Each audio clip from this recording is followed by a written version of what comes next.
La bande de Gaza est affamée après 4 mois et demi de siège par l'armée israélienne, par l'occupation israélienne. L'aide humanitaire n'a atteint plus le nord de l'enclave qui est coupé du monde.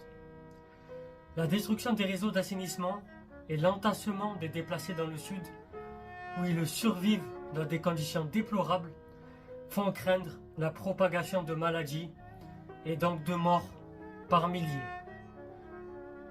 Aujourd'hui, je vais vous parler de la bande de Gaza, je vais vous parler du génocide en cours, je vais vous parler du massacre, je vais vous parler de la population qui survit, qui perd du poids, qui essaye malgré tout de rester en vie.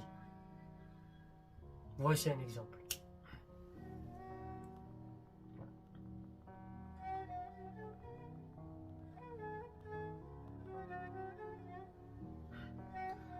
Donc à Rafah, dans le sud, où se concentrent plus d'1 million de déplacés gazaouis, et où l'aide est la plus largement distribuée depuis novembre 2023, il n'y a que de la nourriture en boîte de conserve.